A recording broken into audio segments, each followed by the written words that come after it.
Artículos recopilados de Frederick Douglass por Frederick Douglass. Douglass, Frederick. Mi escape de la esclavitud. The Century Illustrated Magazine 23, NS1, noviembre de 1881 125-131. Mi escape de la esclavitud en la primera narración de mi experiencia en la esclavitud, escrita hace casi 40 años, y en varios escritos posteriores, he dado al público lo que consideré muy buenas razones para ocultar la forma de mi escape. En esencia, estas razones fueron, primero, que tal publicación en cualquier momento durante la existencia de la esclavitud podría ser utilizada por el amo contra el esclavo, e impedir la fuga futura de cualquiera que pudiera adoptar los mismos medios que yo. La segunda razón era, si cabe, aún más vinculante al silencio, la publicación de los detalles habría puesto ciertamente en peligro las personas y los bienes de quienes ayudaron. El asesinato en sí no era castigado más severamente y ciertamente en el estado de Maryland que el de ayudar e incitar a la fuga de un esclavo. Muchos hombres de color, por el único delito de prestar ayuda a un esclavo fugitivo, han muerto, como Charles T. Toury, en prisión. La abolición de la esclavitud en mi estado natal y en todo el país, y el transcurso del tiempo, hacen que la precaución observada hasta ahora ya no sea necesaria. Pero incluso desde la abolición de la esclavitud, a veces he pensado que era lo suficientemente bueno como para desconcertar la curiosidad diciendo que mientras existiera la esclavitud había buenas razones para no contar la forma de mi fuga, y dado que la esclavitud había dejado de existir, no había razón para contándolo. Ahora, sin embargo, dejaré de valerme de esta fórmula y, en la medida de mis posibilidades, me esforzaré en satisfacer esta curiosidad tan natural. Tal vez habría cedido antes a ese sentimiento si hubiera habido algo muy heroico o emocionante en los incidentes relacionados con mi fuga, porque lamento decir que no tengo nada de ese tipo que contar, y, sin embargo, el coraje que podía arriesgarse a la traición y la valentía que estaba dispuesto a encontrar la muerte, si era necesario, en busca de la libertad, eran características esenciales de la empresa. Mi éxito se debió más a la dirección que al coraje, a la buena suerte más que a la valentía. Mis medios de escape me los proporcionaron los mismos hombres que estaban haciendo leyes para retenerme y atarme más firmemente en la esclavitud. En el estado de Maryland era costumbre exigir que las personas de color libres tuvieran lo que se llamaba papeles libres. Estos instrumentos debían renovarse muy a menudo y, cobrando una tasa por esta escritura, el Estado recaudaba de vez en cuando sumas considerables. En estos documentos se describían el nombre, edad, color, altura y forma del hombre libre, junto con cualquier cicatriz u otras marcas en su persona que pudieran ayudar en su identificación.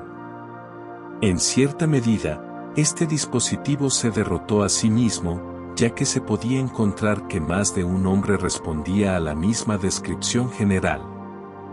De ahí que muchos esclavos pudieran escapar haciéndose pasar por propietarios de un juego de papeles, y esto se hacía a menudo de la siguiente manera: un esclavo que respondiera casi o suficientemente a la descripción expuesta en los documentos, los tomaría prestados o los alquilaría hasta que por medio de ellos pudiera escapar a un estado libre, y luego, por correo o de otro modo, los enviaría. Devolverlos al dueño. La operación fue peligrosa tanto para el prestamista como para el prestatario. Si el fugitivo no devolvía los documentos pondría en peligro a su benefactor, y el descubrimiento de los documentos en posesión del hombre equivocado pondría en peligro tanto al fugitivo como a su amigo. Por lo tanto, fue un acto de confianza suprema por parte de un hombre libre de color poner en peligro su propia libertad para que otro pudiera ser libre. Sin embargo, no pocas veces se hizo con valentía y rara vez se descubrió. No tuve la suerte de parecerme lo suficiente a ninguno de mis conocidos libres como para responder a la descripción de sus artículos. Pero tenía un amigo, un marinero, que poseía protección de marinero, lo que respondía en cierto modo al propósito de los documentos gratuitos. Describía su persona y certificaba el hecho de que era un marinero estadounidense libre. El instrumento tenía en su cabecera el águila americana, lo que le daba inmediatamente la apariencia de un documento autorizado. Esta protección, cuando estuvo en mis manos, no describía con mucha precisión a su portador. De hecho, requería un hombre mucho más oscuro que yo, y un examen detenido habría provocado mi arresto al principio. Para evitar este fatal escrutinio por parte de los funcionarios del ferrocarril, acordé con Asa Cross, un maquinista de Baltimore, llevar mi equipaje al tren de Filadelfia justo en el momento de partir, y salté yo mismo al vagón cuando el tren estaba en marcha. Movimiento. Si hubiera entrado en la estación y me hubiera ofrecido a comprar un billete, me habrían examinado inmediata y cuidadosamente y sin duda me habrían arrestado. Al elegir este plan, tuve en cuenta el empujón del tren y la prisa natural del conductor en un tren lleno de pasajeros y confié en mi habilidad y dirección para hacer el papel de marinero, como se describe en mi protección, para hacer el resto. Un elemento a mi favor fue el sentimiento de bondad que prevalecía en Baltimore y otros puertos marítimos de la época hacia aquellos que bajan al mar en barcos. El libre comercio y los derechos de los marineros expresaban entonces el sentimiento del país. En mi ropa estaba vestido al estilo marinero. Llevaba una camisa roja, un sombrero de lona y una corbata negra atada descuidadamente al cuello, al estilo marinero. Mi conocimiento de los barcos y de la conversación de los marineros me fue de gran ayuda, porque conocía un barco de proa a popa y de quilla a cruceta, y podía hablar como un marinero como un viejo. Estaba ya en camino a Havre de Grace cuando el revisor entró en el vagón negro para recoger los billetes y examinar los papeles de sus pasajeros negros. Este fue un momento crítico en el drama. Todo mi futuro dependía de la decisión de este director. Aunque estaba agitado mientras se desarrollaba esta ceremonia, al menos externamente estaba aparentemente tranquilo y sereno. Continuó con su deber, examinó a varios pasajeros de color antes de llegar hasta mí. Era un tanto duro en su libro y perentorio en sus modales hasta que llegó hasta mí, cuando, bastante extraño, y para mi sorpresa y alivio, su actitud cambió por completo.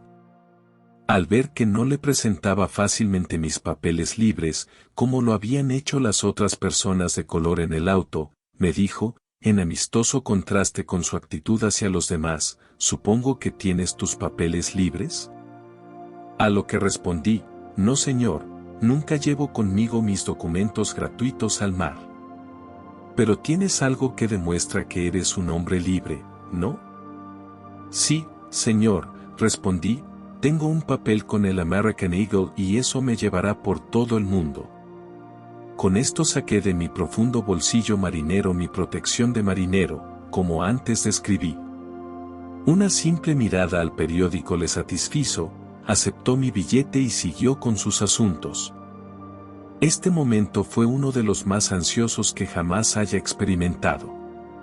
Si el revisor hubiera mirado atentamente el papel, no habría dejado de descubrir que en él se llamaba una persona de aspecto muy diferente a mí, y en ese caso habría sido su deber arrestarme en el instante y enviarme de vuelta a Baltimore desde la primera estación. Cuando me dejó con la seguridad de que estaba bien, aunque muy aliviado, me di cuenta de que todavía estaba en gran peligro, todavía estaba en Maryland y sujeto a arresto en cualquier momento. Vi en el tren a varias personas que me habrían reconocido con cualquier otra ropa, y temí que me reconocieran, incluso con mi traje de marinero, y me denunciaran al conductor, quien luego me sometería a un examen más detenido, que sabía bien que sería fatal para mí. Aunque no era un asesino que huía de la justicia, tal vez me sentía tan miserable como un criminal.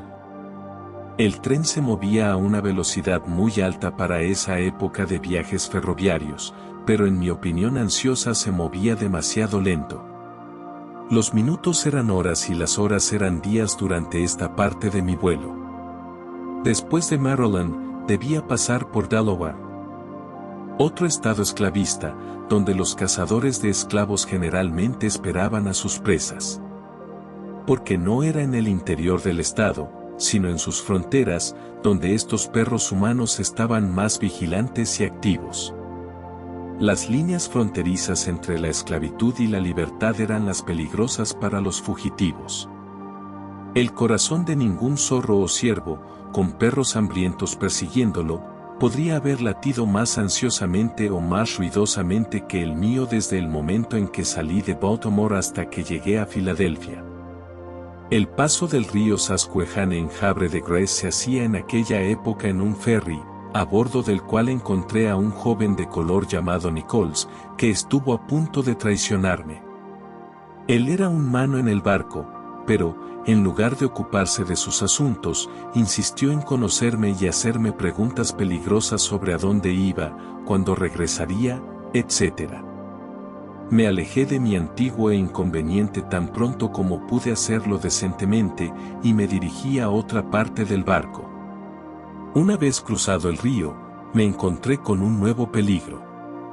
Solo unos días antes había estado trabajando en un cortador de ingresos, en el astillero del señor Price en Baltimore, bajo el cuidado del capitán M.C. Govan. Cuando los dos trenes se encontraron en este punto, el que iba hacia el sur se detuvo en la vía justo enfrente del que iba hacia el norte, y sucedió que este capitán M.C. Govan estaba sentado junto a una ventana desde donde podía verme muy claramente, y ciertamente me habría reconocido si me hubiera mirado aunque fuera por un segundo.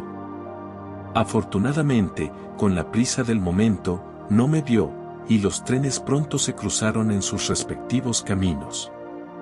Pero esta no fue mi única escapada por un pelo.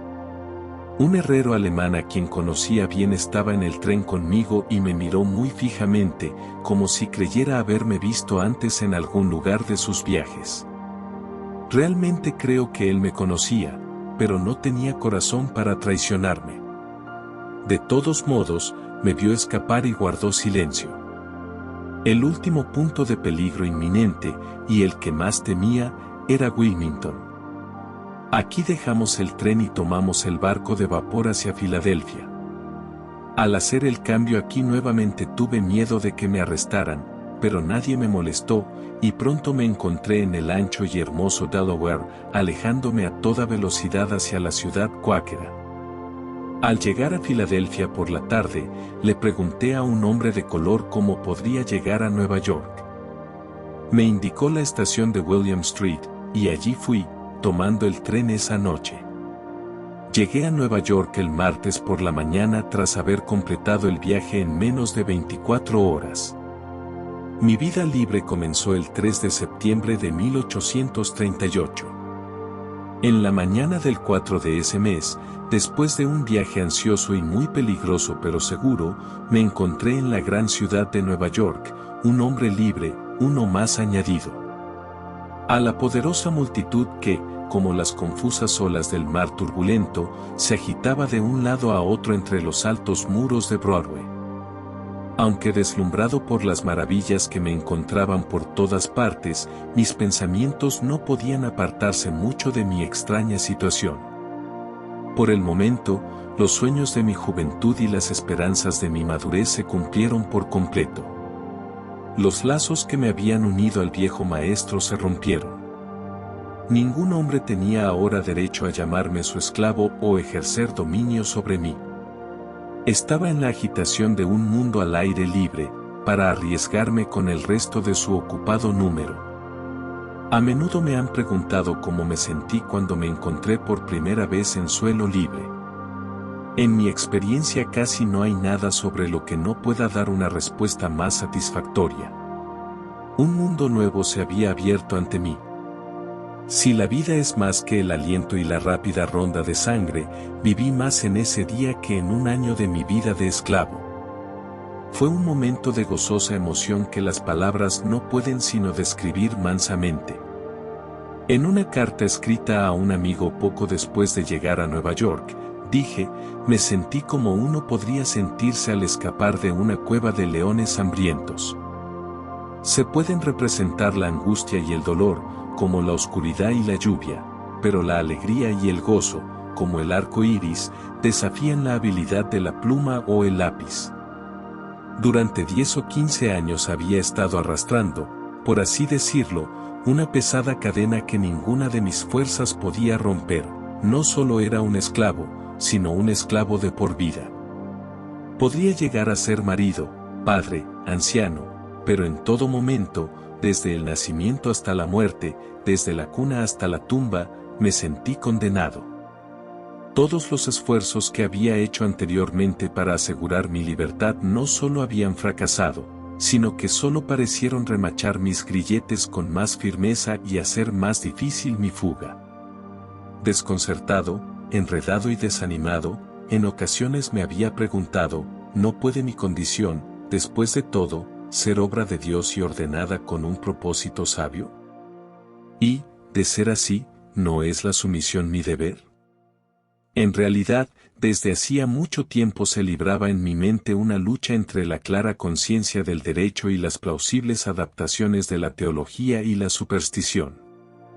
Uno me tenía como un esclavo abyecto, prisionero de por vida, castigado por alguna transgresión en la que no tuve ni mucho ni participación, y el otro me aconsejó que me esforzara varonilmente por asegurar mi libertad. Esta contienda ya había terminado. Mis cadenas se rompieron y la victoria me trajo una alegría indescriptible. Pero mi alegría duró poco, porque aún no estaba fuera del alcance y poder de los esclavistas. Pronto descubrí que Nueva York no era un refugio tan libre ni tan seguro como había supuesto, y una sensación de soledad e inseguridad nuevamente me oprimió de manera muy triste. Me encontré por casualidad en la calle, pocas horas después de mi desembarco, con un esclavo fugitivo al que había conocido bien en la esclavitud. La información que recibí de él me alarmó. El fugitivo en cuestión era conocido en Baltimore como Jake the Allender, pero en Nueva York llevaba el nombre más respetable de William Dixon. Jake, por ley, era propiedad del Dr. Allender, y Tully Allender, el hijo del doctor, había hecho una vez un esfuerzo por recuperar al señor Dixon, pero fracasó por falta de pruebas que respaldaran su afirmación. Jake me contó las circunstancias de este intento y cómo escapó por poco de ser enviado de nuevo a la esclavitud y la tortura. Me dijo que Nueva York estaba entonces llena de sureños que regresaban de los balnearios del norte, que no se podía confiar en la gente de color de Nueva York, que había hombres a sueldo de mi propio color que me traicionarían por unos pocos dólares, que siempre había hombres contratados en busca de fugitivos, que no debo confiar mi secreto a ningún hombre, que no debía pensar en ir a los muelles ni a ninguna pensión de color, porque todos esos lugares estaban estrechamente vigilados, que él mismo no podía ayudarme, y, de hecho, mientras me hablaba, parecía temer que yo mismo pudiera ser un espía y un traidor. Bajo esta aprensión, supongo, dio señales de querer deshacerse de mí, y con un pincel de cal en la mano, en busca de trabajo, pronto desapareció. Esta fotografía, proporcionada por el pobre Jake, de Nueva York, apagó mi entusiasmo. Mi pequeña reserva de dinero pronto se agotaría, y como no sería seguro para mí ir a trabajar a los muelles y no tenía presentaciones en ningún otro lugar, las perspectivas para mí estaban lejos de ser halagüeñas. Comprendí que era prudente mantenerme alejado de los astilleros, porque, si me perseguían, como estaba seguro de que sería así, el señor Auld, mi maestro, naturalmente me buscaría allí entre los calafates. Todas las puertas parecían cerradas contra mí. Estaba en medio de un océano de mis semejantes y, sin embargo, era un perfecto extraño para todos. Me encontraba sin hogar, sin conocidos, sin dinero, sin crédito, sin trabajo y sin ningún conocimiento definido sobre qué camino tomar o dónde buscar ayuda. En semejante situación extrema, un hombre tenía algo más en que pensar además de su recién nacida libertad. Mientras deambulaba por las calles de Nueva York y me alojaba al menos una noche entre los barriles de uno de los muelles, estaba realmente libre de la esclavitud, pero también libre de comida y refugio. Me guardé mi secreto todo el tiempo que pude, pero al final me vi obligado a buscar a alguien que se hiciera amigo de mí sin aprovechar mi indigencia para traicionarme. Una persona así la encontré en un marinero llamado Stuart, un tipo generoso y de buen corazón, que, desde su humilde casa en la calle Centre, me vio parado en la acera de enfrente, cerca de la prisión de Tombs. Cuando se acercó a mí, le hice un comentario que de inmediato despertó su interés en mí. Me llevó a su casa a pasar la noche y por la mañana fue conmigo a ver al señor David Ruggles, secretario del Comité de Vigilancia de Nueva York, compañero de trabajo de Isaac T. Harper, Lewis y Arthur Tappan, Theodore S. Wright, Samuel Cornish, Thomas Downing, Philip Abel y otros verdaderos hombres de su tiempo. Todos ellos, excepto el señor Bell, que todavía vive y es editor de un periódico llamado Elevator, en San Francisco, han terminado su trabajo en la tierra. Una vez en manos de estos hombres valientes y sabios, me sentí comparativamente seguro. Con el señor Ruggles, en la esquina de las calles Lispenard y Church, estuve escondido durante varios días, tiempo durante el cual mi futura esposa vino desde Baltimore a mi llamada, para compartir conmigo las cargas de la vida. Ella era una mujer libre y llegó inmediatamente al recibir la buena noticia de mi seguridad. Nos casó el reverendo J.W.C. Pennington, entonces un ministro presbiteriano muy conocido y respetado. No tenía dinero para pagar los honorarios del matrimonio, pero él parecía muy satisfecho con nuestro agradecimiento. El señor Ruggles fue el primer oficial del ferrocarril subterráneo que conocí después de llegar al norte y, de hecho, fue el único con quien tuve algo que ver hasta que me convertí en tal oficial. Al enterarse de que mi oficio era el de calcalero, rápidamente decidió que el mejor lugar para mí era New Bedford, Massachusetts. Me dijo que allí se acondicionaban muchos barcos para viajes balleneros y que allí podría encontrar trabajo en mi oficio. Y ganarse la vida bien. Entonces, el día de la ceremonia nupcial, llevamos nuestro pequeño equipaje al vapor John W. Richmond, que en ese momento formaba parte de la línea que unía Nueva York y Newport, Rhode Island. Hace 43 años, los viajeros de color no está permitido en la cabina ni detrás de las ruedas de paletas de un barco de vapor. Se veían obligados, fuera cual fuese el tiempo, frío o calor, húmedo o seco, a pasar la noche en cubierta. Por injusta que fuera esta regulación, no nos molestó mucho, antes nos había ido mucho peor. Llegamos a Newport a la mañana siguiente, y poco después una antigua diligencia, con New Bedford en grandes letras amarillas en los costados, bajó al muelle. No tenía dinero suficiente para pagar el pasaje y me quedé dudando qué hacer.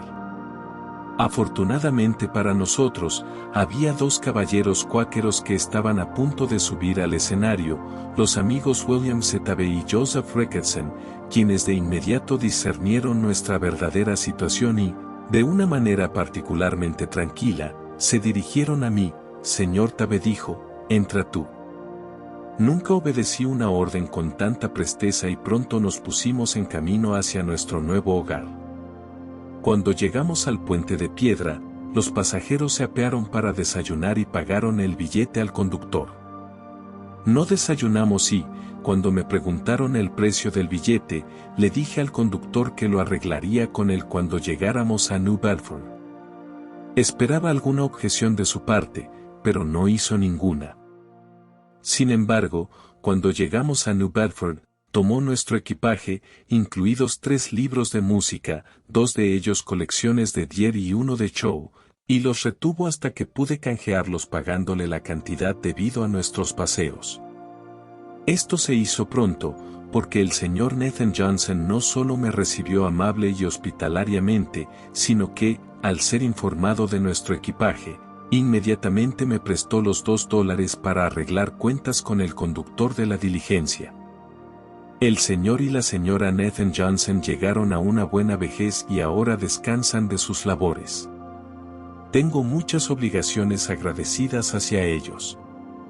No solo me acogieron cuando era un extraño y me alimentaron cuando tenía hambre, sino que me enseñaron cómo ganarme la vida honestamente. Así, 15 días después de mi huida de Maryland, estaba a salvo en New Bedford, ciudadano de la antigua y grandiosa comunidad de Massachusetts. Una vez iniciado en mi nueva vida de libertad y asegurado por el señor Johnson que no debía temer ser recapturado en esa ciudad, surgió una pregunta comparativamente sin importancia en cuanto al nombre por el cual se me conocería en adelante en mi nueva relación como hombre libre. El nombre que me dio mi querida madre no era menos pretencioso y largo que el de Frederick Augustus Washington Bailey. Sin embargo, mientras vivía en Maryland, prescindí del Augustus Washington y conservé solo el Frederick Bailey. Entre Baltimore y New Bedford, para ocultarme mejor de los cazadores de esclavos, me separé de Bailey y me llamé Johnson. Pero en New Bedford descubrí que la familia Johnson ya era tan numerosa que causaba cierta confusión al distinguirlos, por lo que parecía deseable un cambio en este nombre. Nathan Johnson, mi anfitrión, puso gran énfasis en esta necesidad y deseaba que le permitiera elegir un nombre para mí. Accedí y me llamó por mi nombre actual, aquel con el que me conocen desde hace 43 años, Frederick Douglass. El señor Johnson acababa de leer La Dama del Lago y estaba tan satisfecho con su gran personaje que deseaba que llevara su nombre. Desde que leí ese encantador poema, a menudo he pensado que, considerando la noble hospitalidad y el carácter varonil de Nathan Johnson, aunque era un hombre negro, él, mucho más que yo, ilustraba las virtudes del Douglas de Escocia. Estoy seguro de que, si algún cazador de esclavos hubiera entrado en su domicilio con vistas a mi recaptura, Johnson se habría mostrado como el de mano incondicional. El lector puede sorprenderse de las impresiones que yo tenía de alguna manera sobre la condición social y material de la gente del norte. No tenía una idea adecuada de la riqueza, el refinamiento, el espíritu empresarial y la alta civilización de esta sección del país. Mi orador colombiano, casi mi único libro, no había hecho nada para ilustrarme sobre la sociedad del norte. Me habían enseñado que la esclavitud era la base de toda riqueza. Con esta idea fundamental, llegué naturalmente a la conclusión de que la pobreza debe ser la condición general de los pueblos de los estados libres. En el país de donde yo vengo, un hombre blanco que no tenía esclavos era generalmente un hombre ignorante y asolado por la pobreza, y a los hombres de esta clase se les llamaba despectivamente pobre basura blanca. Por lo tanto, supuse que, dado que los no propietarios de esclavos en el sur eran ignorantes, pobres y degradados como clase, los no propietarios de esclavos en el norte debían estar en una condición similar. No podría haber aterrizado en ninguna parte de los Estados Unidos donde hubiera encontrado un contraste más sorprendente y gratificante, no solo con la vida en general en el sur, sino también con la condición de la gente de color allí, que en New Bedford. Me quedé asombrado cuando el señor Johnson me dijo que no había nada en las leyes ni en la Constitución de Massachusetts que impidiera que un hombre de color fuera gobernador del estado, si el pueblo consideraba oportuno elegirlo. Ahí también, los hijos del hombre negro asistieron a las escuelas públicas con los hijos del hombre blanco, y aparentemente sin objeciones de ninguna parte. Para impresionarme con mi seguridad contra la recaptura y el regreso a la esclavitud, el señor Johnson me aseguró que ningún propietario de esclavos podría sacar a un esclavo de New Bedford, que allí había hombres que darían sus vidas para salvarme de tal destino. Al quinto día de mi llegada me vestí como un simple trabajador y fui a los muelles en busca de trabajo. En mi camino por Union Street vi una gran pila de carbón frente a la casa del reverendo Ephraim Peabody, el ministro unitario. Me acerqué a la puerta de la cocina y pedí el privilegio de traer y guardar este carbón. ¿Cuánto vas a cobrar?, dijo la señora. Eso se lo dejo a usted, señora. Puedes guardarlo, dijo. No tardé mucho en realizar el trabajo, cuando la querida señora puso en mi mano $2 de plata. Para comprender la emoción que hinchó mi corazón cuando apreté este dinero, al darme cuenta de que no tenía amo que pudiera quitármelo, que era mío, que mis manos eran mías y que podía ganar más de la preciosa moneda, uno mismo debe haber sido en algún sentido un esclavo.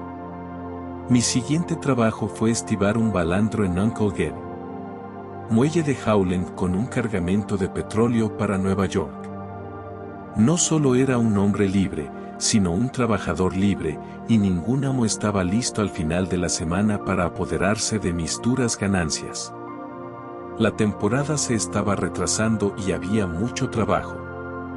Se estaban acondicionando barcos para la caza de ballenas y se utilizaba mucha madera para almacenarlos. El aserrado de esta madera se consideraba un buen trabajo.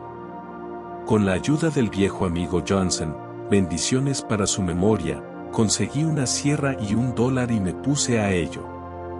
Cuando entré a una tienda a comprar un cable para sujetar mi sierra al marco, pedí un cable de FIP. El hombre detrás del mostrador me miró con bastante dureza y dijo con igual dureza: no perteneces a este lugar. Me alarmé y pensé que me había traicionado. Un FIP en Maryland valía 6 centavos y cuarto, llamado 4 peniques en Massachusetts. Pero el error de 5 centavos no produjo ningún daño, y con confianza y alegría me puse a trabajar con mi sierra y mi martillo. Era un negocio nuevo para mí, pero nunca trabajé mejor o más en el mismo espacio de tiempo en la plantación para Coubí, el cazador de negros, que el que hice para mí en estos primeros años de mi libertad. A pesar del sentimiento justo y humano de New Bedford hace 43 años, el lugar no estaba completamente libre de prejuicios raciales y de color. La buena influencia de los Roach, Rodman, Arnold, Grinnell y Robson no impregnó a todas las clases de su gente. La prueba de la verdadera civilización de la comunidad se produjo cuando solicité trabajar en mi oficio, y entonces mi rechazo fue enfático y decisivo. Sucedió que el señor Rodney French, un ciudadano rico y emprendedor, distinguido como un hombre antiesclavista, estaba acondicionando un barco para un viaje ballenero, sobre lo cual había que realizar un pesado trabajo de calafateo y cobreado. Tenía algunas habilidades en ambas ramas y solicité trabajo al señor French. Él, hombre generoso que era, me dijo que me emplearía y que podría ir inmediatamente al barco.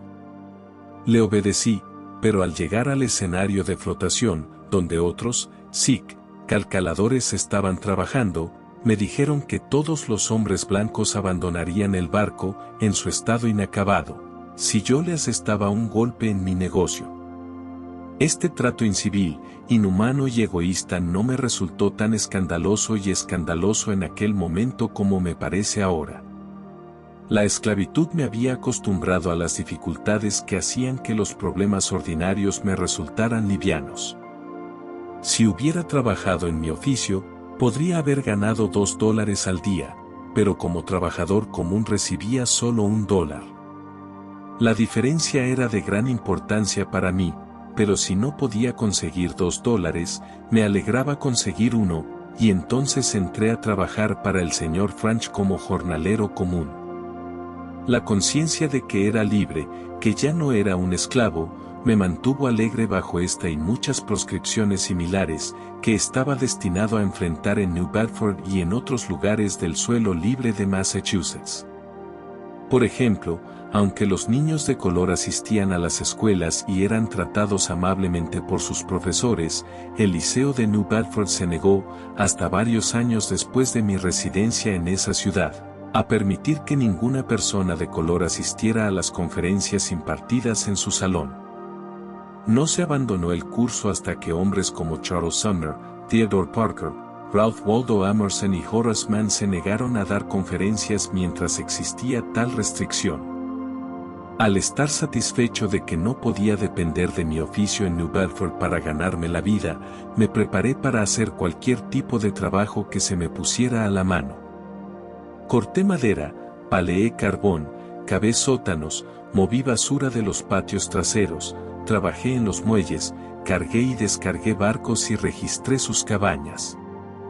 Después conseguí un trabajo estable en la fundición de latón propiedad del señor Richmond.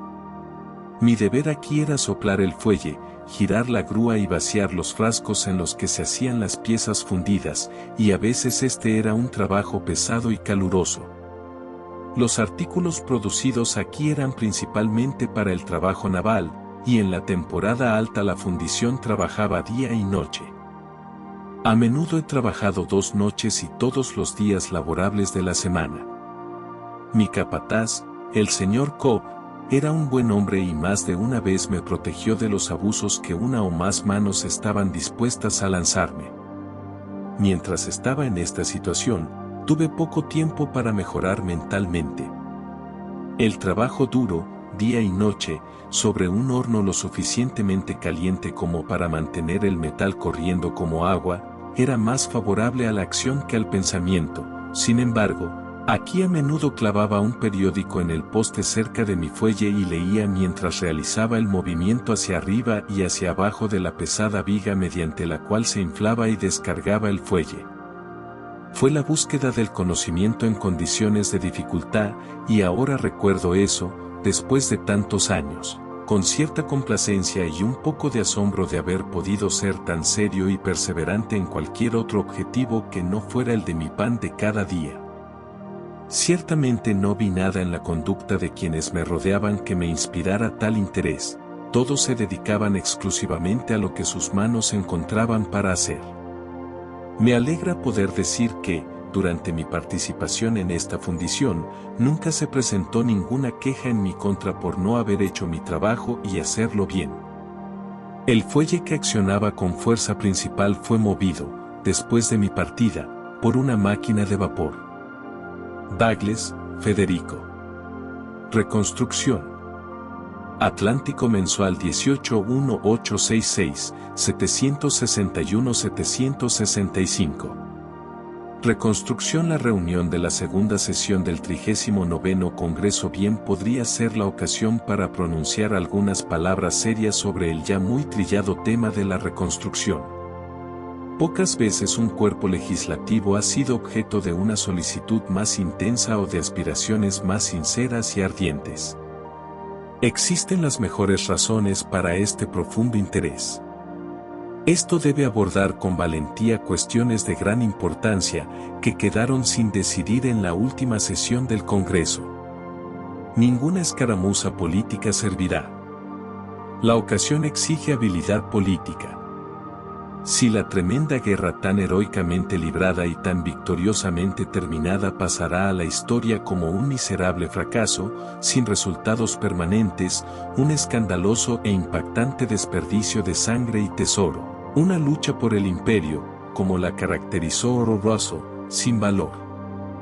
A la libertad o a la civilización, un intento de restablecer una unión por la fuerza, que debe ser la más mínima burla de una unión, un esfuerzo por someter a la autoridad federal a estados en los que ningún hombre leal del norte pueda entrar con seguridad, y traer a los consejos nacionales a hombres que deliberan con puñales y votan con revólveres, y que ni siquiera ocultan su odio mortal hacia el país que los conquistó, o sí, por otra parte, como justa recompensa de la victoria sobre la traición, tendremos una nación sólida, enteramente libre de todas las contradicciones y antagonismos sociales, basada en la lealtad, la libertad y la igualdad, debe determinarse de una manera o de otra.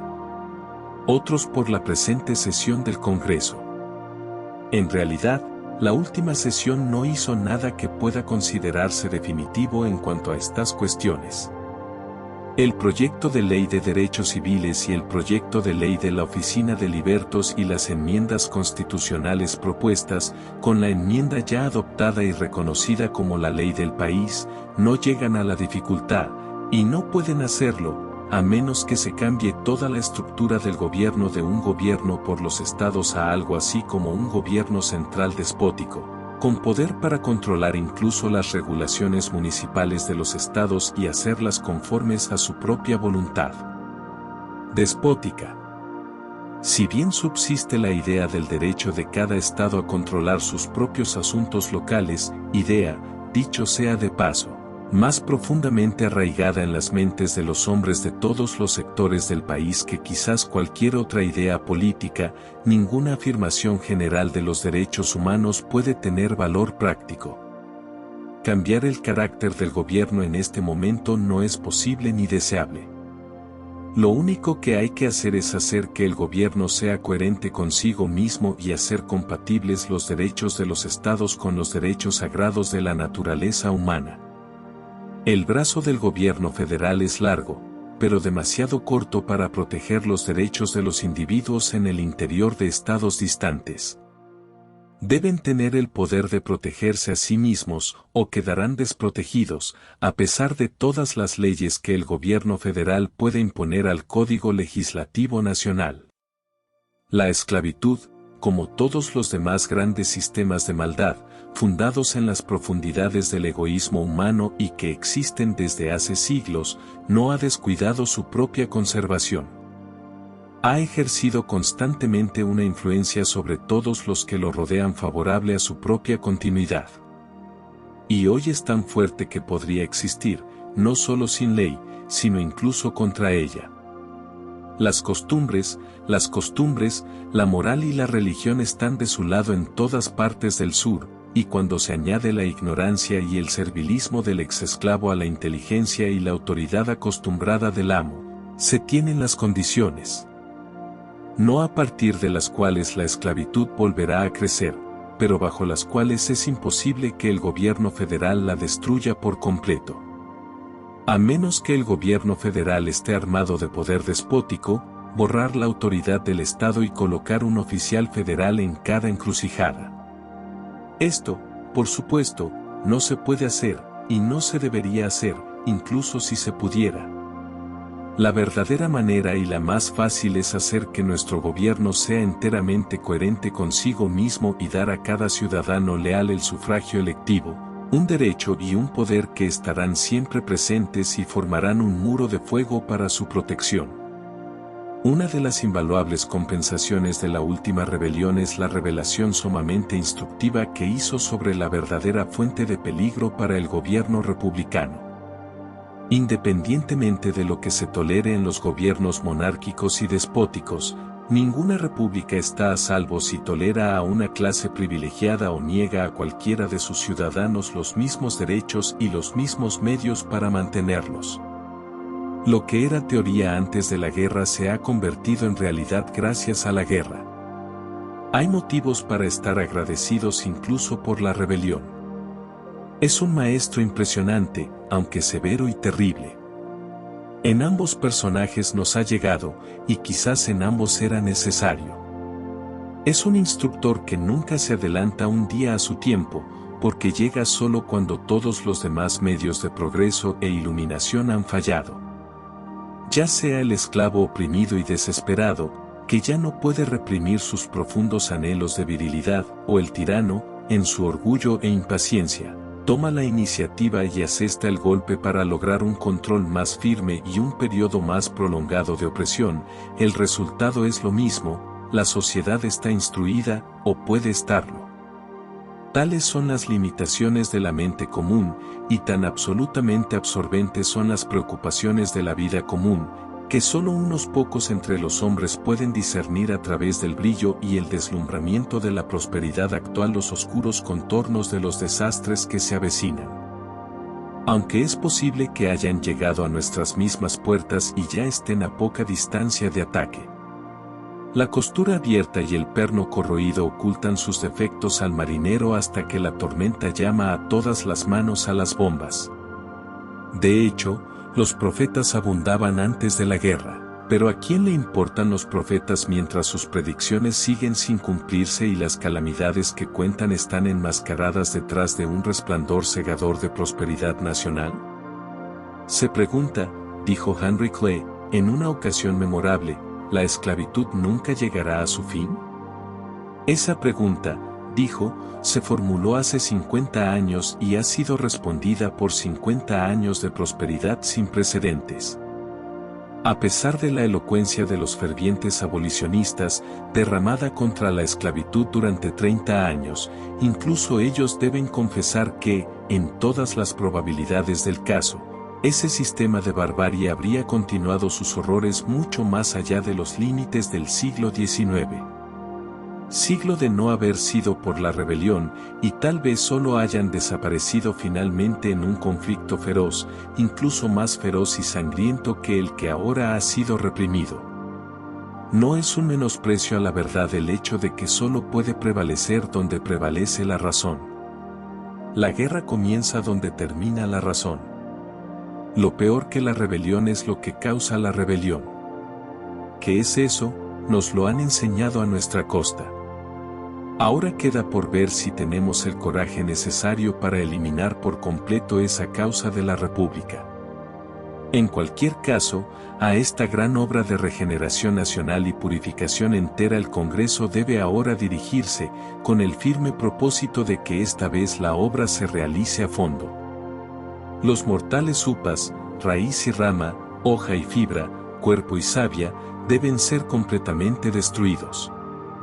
Evidentemente, el país no está en condiciones de escuchar pacientemente las peticiones de aplazamiento, por plausibles que sean, ni permitirá que la responsabilidad recaiga sobre otros hombros.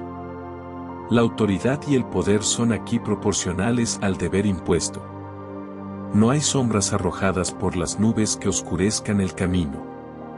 La verdad brilla con una luz más brillante y un calor más intenso en cada momento, y un país desgarrado y sangrando implora alivio de su angustia y agonía. Si al principio se necesitaba tiempo, ahora el Congreso lo ha tenido. Todos los materiales necesarios para formar un juicio inteligente están ahora ante él. Ya sea que sus miembros miren el origen, el progreso, el fin de la guerra o la burla de una paz ahora existente, encontrarán solo una cadena ininterrumpida de argumentos a favor de una política radical de reconstrucción. Por las omisiones de la última sesión se podrán permitir algunas excusas. Un presidente traidor se interpuso en el camino, y se puede ver fácilmente cuán reacios podrían ser los hombres buenos a admitir una apostasía que implicaba tanta bajeza e ingratitud. Era natural que buscaran salvarlo inclinándose hacia él incluso cuando él se inclinaba hacia el lado del error. Pero ahora todo ha cambiado. El Congreso sabe ahora que debe seguir adelante sin su ayuda, e incluso contra sus maquinaciones. La ventaja del actual periodo de sesiones sobre el anterior es inmensa. Donde eso se investigó, esto tiene los hechos. Donde aquel caminó por fe, este podrá caminar por vista. Donde eso se detuvo, esto debe seguir adelante, y donde eso fracasó, esto debe tener éxito, dando al país medidas completas donde eso nos dio medidas a medias, simplemente como un medio para salvar las elecciones en unos pocos distritos dudosos. Ese Congreso vio lo que era correcto, pero desconfió de la ilustración de las masas leales. Pero lo que se permitió por desconfianza hacia el pueblo debe hacerse ahora con pleno conocimiento de que el pueblo lo espera y lo requiere. Los miembros van a Washington frescos de la presencia inspiradora del pueblo. En todas las reuniones públicas importantes y en casi todas las formas imaginables, ya sea en los juzgados, en las escuelas o en las encrucijadas, dentro y fuera de casa, se ha discutido el tema. Y el pueblo se ha pronunciado enfáticamente a favor de una decisión radical. Política. Escuchando las doctrinas de conveniencia y compromiso con piedad, impaciencia y disgusto, en todas partes han estallado en demostraciones del más salvaje entusiasmo cuando se ha pronunciado una palabra valiente en favor de la igualdad de derechos y el sufragio imparcial. El radicalismo, lejos de ser odioso, no es el pasaporte popular al poder. Los hombres más amargamente acusados de ello van al Congreso con las mayorías más grandes, mientras que los tímidos y dudosos son enviados por mayorías escasas o, de lo contrario, se los deja en casa. La extraña controversia entre el presidente y el Congreso, en un momento tan amenazadora, es resuelta por el pueblo. Los elevados poderes reconstructivos que con tanta confianza, ostentación y altivez reivindicaba, han sido rechazados, denunciados y completamente repudiados, mientras que las reclamadas por el Congreso han sido confirmadas. Del espíritu y magnitud del sondeo no es necesario decir nada. La apelación fue al pueblo y el veredicto fue digno del tribunal. En una ocasión en que él mismo lo había elegido, con el consejo y la aprobación de su astuto secretario, poco después de que los miembros del Congreso regresaran a sus electores, el presidente abandonó la mansión ejecutiva y se interpuso entre dos héroes reconocidos, hombres a quienes todo el mundo había elegido. País encantado de honrarlo y, con todas las ventajas que tal compañía podía brindarle, dejó perplejo al país desde el Atlántico hasta el Mississippi, defendiendo en todas partes su política frente a la del Congreso. Fue un espectáculo extraño y quizás la exhibición más vergonzosa jamás realizada por un presidente, pero como ningún mal está enteramente puro, de este, como de muchos otros, ha salido el bien. Ambicioso, sin escrúpulos, enérgico, infatigable, voluble y plausible, un gladiador político, dispuesto a enfrentarse a cualquier multitud, es derrotado en el campo que ha elegido y hoy se presenta ante el país como un usurpador convicto, criminal político, culpable de un intento audaz y persistente de apoderarse de los poderes legislativos solemnemente asegurados al Congreso por la Constitución. Ninguna reivindicación podría ser más completa, ninguna condena podría ser más absoluta y humillante. A menos que la espada la reabra, como amenaza imprudentemente en algunos círculos, esta cuestión está cerrada para siempre. Sin intentar resolver aquí la cuestión metafísica y un tanto teológica, sobre la cual ya se ha dicho y escrito mucho, si una vez en la unión significa siempre en la unión, de acuerdo con la fórmula una vez en gracia, siempre en gracia, es evidente para el sentido común que los estados rebeldes se encuentran hoy, en materia de derecho, precisamente donde estaban cuando, exhaustos, derrotados, vencidos, cayeron impotentes a los pies de la autoridad federal. Los gobiernos de sus estados fueron derrocados y se perdieron las vidas y propiedades de los líderes de la rebelión. Al reconstruir las instituciones de estos estados destrozados y derrocados, el Congreso debe comenzar desde cero y hacer un trabajo limpio. Que no haya dudas.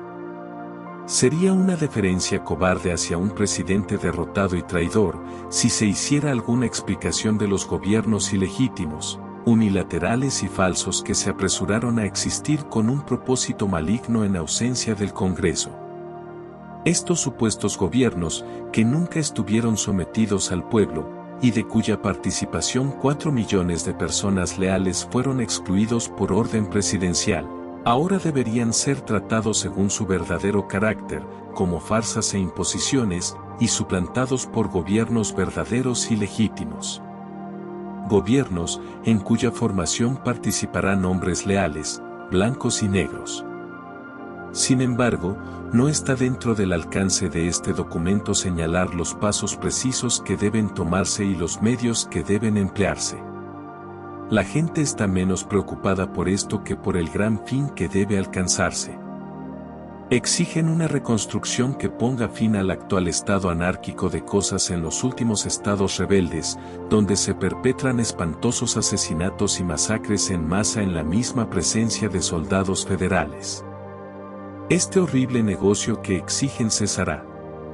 Quieren una reconstrucción que proteja a los hombres leales, blancos y negros, en sus personas y propiedades, uno que haga que la industria del norte, el capital del norte y la civilización del norte fluyan hacia el sur, y haga que un hombre de Nueva Inglaterra se sienta tan cómodo en Carolina como en cualquier otra parte de la República. Ahora no se puede tolerar ninguna muralla china. El sur debe abrirse a la luz de la ley y la libertad, y se confía en que esta sesión del Congreso realizará esta importante labor. La forma sencilla y de sentido común de hacer este trabajo, como se indicó al principio, es simplemente establecer en el sur una ley, un gobierno, una administración de justicia, una condición para el ejercicio del sufragio electivo, para los hombres de todas partes, razas y colores por igual. Esta gran medida es buscada tan seriamente por los hombres blancos leales como por los negros leales, y ambos la necesitan por igual. Dejemos que una sólida presciencia política ocupe el lugar de un prejuicio irracional, y así se hará. Los hombres denuncian al negro por su prominencia en esta discusión, pero no es culpa suya que en la paz como en la guerra, en la conquista de los ejércitos rebeldes como en la reconstrucción de los estados rebeldes, el derecho del negro sea la verdadera solución de nuestros problemas nacionales. La lógica severa de los acontecimientos, que va directamente al grano, desdeñando toda preocupación por el color o los rasgos de los hombres, ha determinado que los intereses del país son idénticos e inseparables de los del negro.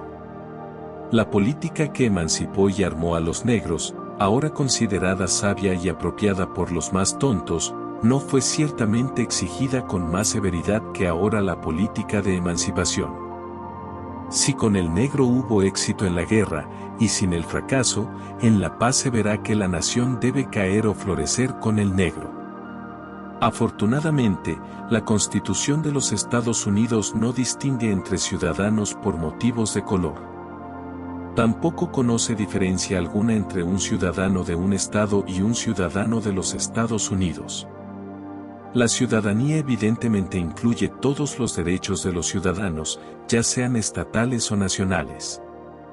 Si la Constitución no reconoce ninguna, claramente no forma parte del deber de un Congreso republicano instituirla. El error de la última sesión fue el intento de hacer precisamente eso, renunciando a su poder de garantizar derechos políticos a cualquier clase de ciudadanos, con el propósito obvio de permitir a los estados rebeldes privar de sus derechos, si lo consideraran oportuno, sus derechos. Ciudadanos de color. Este desafortunado error ahora debe ser recuperado, y la ciudadanía castrada otorgada al negro debe ser suplantada por la contemplada en la Constitución de los Estados Unidos, que declara que los ciudadanos de cada estado disfrutarán de todos los derechos e inmunidades de los ciudadanos de los diversos estados.